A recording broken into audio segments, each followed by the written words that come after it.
sesi temu bual bersama dengan Puan Imatul untuk memberikan sedikit sebanyak tentang pengetahuan tentang isu kesihatan mental dalam kalangan warga sekolah. Jadi pertama sekali izinkan saya memperkenalkan diri saya, Nur Azwa Amali, bersama dengan rakan-rakan daripada tim yang sama, Awakir, Hidayah, Alia Fatrisha, Muhammad Haziq Amizan dan juga Muhammad Khairul Iman.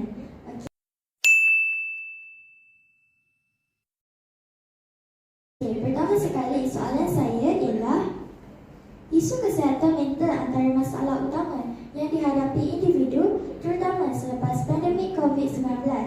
Bagaimanakah untuk mengenal pasti seseorang itu berdepan dengan isu kesihatan mental sekiranya dia tidak menunjukkan sebarang simptom berkenaan dengan masalah itu? Okey, kalau kita nak katakan bagaimana kita nak tengok perubahan seseorang yang mengalami isu kesihatan mental ni, kita boleh tengok dari 3 faktor lah, 3 bahagian lah. So kita boleh tengok daripada perubahan tingkah laku dia dulu. Okey, sama ada contohnya perubahan tingkah laku ni macam seseorang tu kerap tidur. Kalau macam pelajar sekolah tu, kalau dalam kelas dia kerap tidur, kita macam sebelum ni kita tak nampak kan dia punya tingkah laku yang macam dalam kelas selalunya dia akan fokus. So bila dia ada masalah isu kesihatan mental, dia akan asyik nak tidur, asyik nak tidur macam tu lah. Itu salah satu yang kita boleh nampak ketara perubahan tingkah laku. Ataupun sebelum ni dia jenis bergaul dengan orang lain. Maksudnya kalau waktu rehat tu kita akan join makan lah. Okey, so lately ni kita nampak perubahannya, dia macam akan menolak pergaulan antara rakan-rakan. Contoh, tak apalah, pergilah rehat dulu, aku nak rehat. Itu pun boleh menunjukkan perubahan tingkah laku yang ketara jugalah. Ataupun kita boleh tengok dengan kehadiran sekolah. Sama ada selalu dia macam akan kompeten kan pergi sekolah hari-hari, tapi bila dia ada masalah kesihatan mental ni, dia akan tak datang 2-3 hari dalam satu minggu tu. Somehow ada yang saya punya case juga yang memang tak datang sampai sebulan, sampai keluarga kena maklumkan dekat sekolah yang beliau ni ada masalah isu lah, macam tu. Itu dari segi tingkah laku. Yang kedua, kita boleh tengok juga dari segi emosi beliau tu. Okey, sama ada beliau ni dulu seorang yang ceria, tapi sekarang ni kita tengok emosi dia sangat macam sedih, kecap-kecap, macam nak rasa macam nak nangis, dah tak boleh nak senyum kan. Kalau dulu kalau kita buat lawak sikit, dia dah boleh gelap. Tapi sekarang kita buat lawak, dia macam okey, macam no respon. So emosi lah. Ataupun seseorang tu sebelum ni dia bukan pemarah, tiba-tiba dia jadi pemarah. Benda sikit pun dia macam rasa macam nak marah. Lepas tu bila orang buat lawak, dia rasa macam dia menjengkelkan. Itu daripada segi emosi lah. Kita boleh tengok kan, kalau yang kena tu kawan kita sendiri, kita boleh tengok perubahan tu. Okey, yang ketiga daripada segi fizikal. Fizikal maksudnya sebelum ni contoh dia kurus, tiba-tiba dia gemuk. Sebab isu kesihatan mental ni boleh menyebabkan orang tu terlebih makan, terkurang makan. So sama ada dia kurus, sama ada dia gemuk tiba-tiba. Itu pun boleh juga. Atau kita nampak dia lesu je, itu perubahan fizikal lah. So banyak lagi kalau kita nak tengok. Tapi kalau macam dari segi diri sendiri, maksudnya kalau dia nak tahu diri sendiri, simptom diri sendiri tu salah satunya sebenarnya adalah panic attack. Panic attack tu nervous, simptom dia macam kita nervous, macam tu lah. Terima kasih.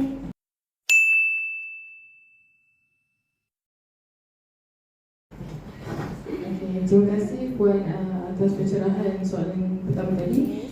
Seterusnya, apa yang perlu dilakukan oleh seseorang untuk menangani isu masalah kesihatan mental ni, Wan?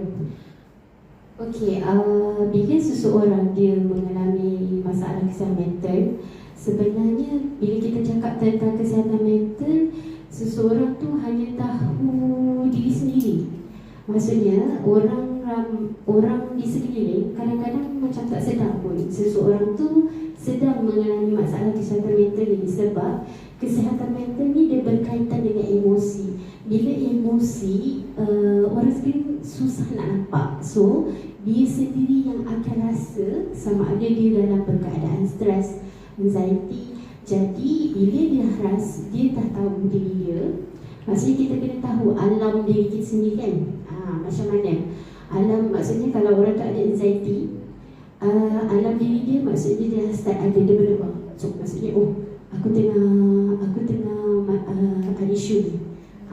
So apa yang kita boleh buat, kita dapatkan yang pertama, kita kena tahu macam mana coping skill kita. Coping skill ni maksudnya kita kena tahu kalau kita ada isu, macam mana kita nak selesaikan, nak bagi kurang. Contoh, kalau kita bertemu dengan orang-orang yang toksik, how kita handle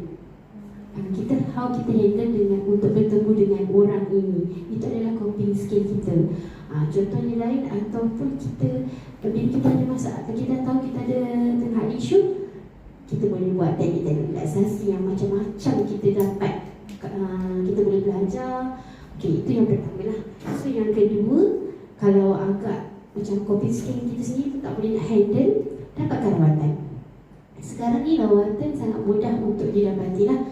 So rawatan profesional lah kita cakap. So kalau macam sekolah, kita ada kaunselor sendiri kan. So awal ni kita boleh dapat dekat sekolah. Tapi kalau macam isu tu agak berat, boleh je datang dekat klinik kesihatan.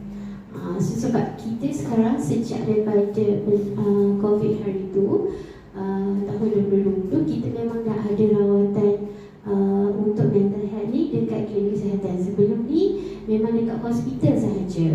Sebab bila COVID tu statistik kesihatan mental ni memang meningkat lah. So mudah nak akses dan murah je kan. So yang ketiga, how bila kita ada masalah tu, benda yang sangat penting saya rasa kena bercakap dengan seseorang.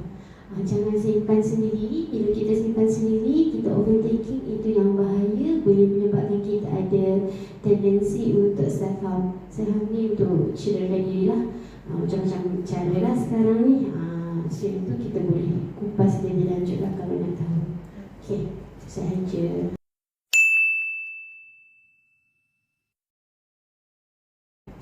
Bagaimanakah Puan mengesan seseorang itu menghidapi anxiety atau depression?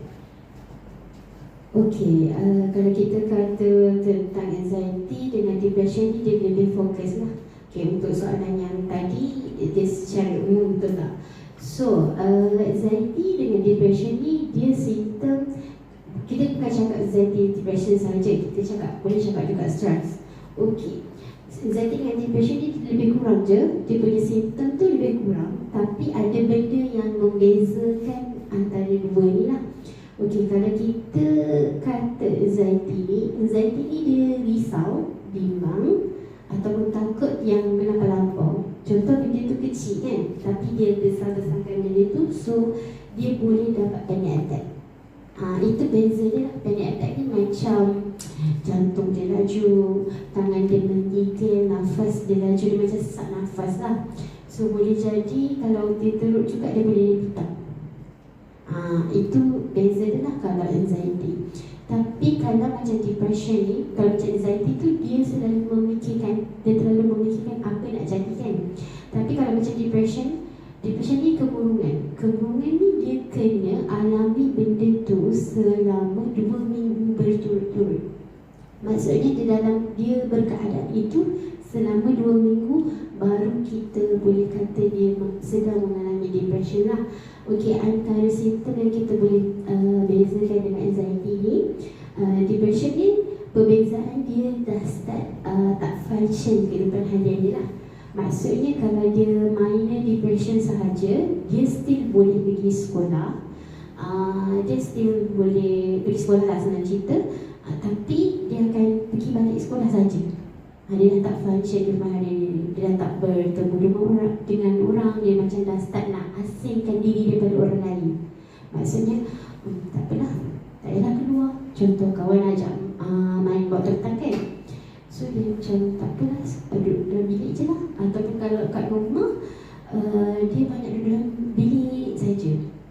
Dan dia akan kerap nangis. Itu kita boleh nampak simptom-simptom depression yang awal lah. Lagi satu, masalah tidur yang terbangun tiba-tiba.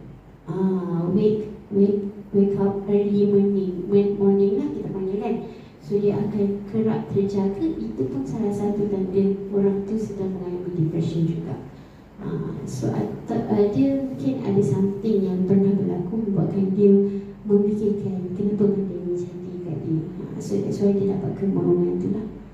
Itu perbezaan dia. Kita nak tahu simptom dia lah. Okay. Sama-sama.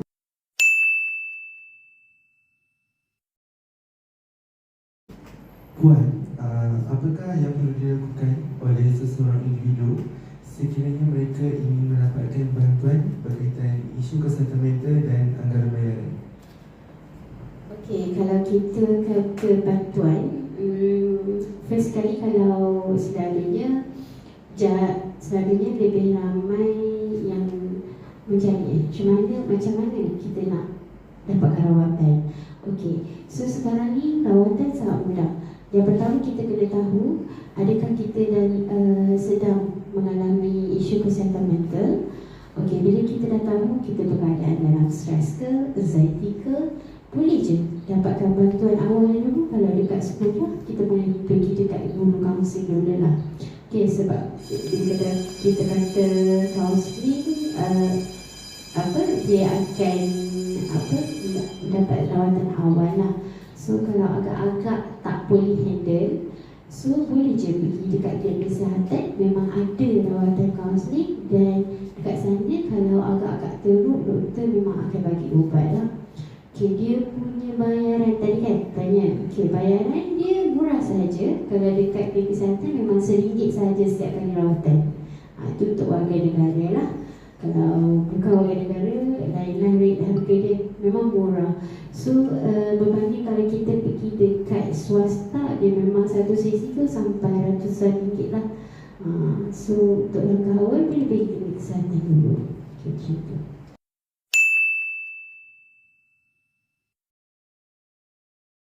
Puan, apakah stigma masyarakat berkaitan isu kesihatan mental? Okey, kalau kita kata tentang stigma tadi, kalau dari segi part saya lah, bila kita kata kaunseling saja, orang akan cakap, gila, kau pergi kaunseling ke? Kau gila macam tu. Itu stigma masyarakat kita. So, dekat Kementerian Kesihatan, kita panggil saya macam kesihatan mental kan. Tapi bila kita buat kempen, kita letak kempen minda sihat. Kita tukarkan perkataan mental tu kepada minda supaya tak ada stigma mental tu. Sebab orang kadang-kadang dia salah faham apa itu kesihatan mental dengan penyakit mental. Kalau orang tu masih kesihatan mental, dia umpama normal saja. Tapi bila once dia dah pergi ke penyakit mental, dia satu benda yang berbeza dan abnormal. Contoh kalau kesihatan mental ni benda yang normal, orang ramai kena. Maksudnya awak boleh kena, saya boleh kena lah. Contoh stres. Awak rasa saya boleh stres tak? Walaupun saya bangsa, saya boleh stres kan? Somehow saya boleh stres juga. Okey, kalau kita cakap tentang anxiety tadi, bimbang. Saya boleh bimbang tak? Walaupun saya counselor, saya still boleh bimbang ke tak? As a ibu, saya boleh risau tentang anak saya. Macam tu lah maksudnya. Dia normal lagi. Tapi kalau kita dah cakap tentang penyakit mental tu, baru dah itu dah kira abnormal benda lah. Contohnya macam skizofrenia yang memang nampak, dan itulah stigma kita kena betulkan dengan cara buat benda sihat. Ataupun kalau kita cakap pergi kaunseling tu, kaunseling tu bukan disebabkan kesihatan mental. Macam tu. Mungkin orang tu pergi kaunseling, dia nak jumpa kaunselor untuk isu keuangan, kita tak tahulah. Macam tu. Ataupun kalau kita cakap dekat sekolah ni senang, kita pergi kaunseling untuk kita tahu cara belajar yang tips belajar yang bagus. Itu dikatakan gila ke? So itulah stigma yang kita kena betulkan tentang kaunseling, tentang kesihatan mental tu sendiri. perkataan mental tu buatkan orang dah rasa negatif. Itu yang kita kena perbentukkan sekarang ni lah. So that's why kerajaan kita memang sangat banyak buat kempen. Kalau kita perasan so dekat sekolah pun, kalau dulu memang tak ada cadangan kesihatan mental kan. So sekarang ni memang diwajibkan. Sebab kita nak betulkan balik stigma tu semua. Kita nak kesan awal. Macam tu lah. Itu sahaja. Terima kasih Puan kerana sudi meluangkan masa kepada tim Our Care, dan terima kasih kepada semua yang sokong kami.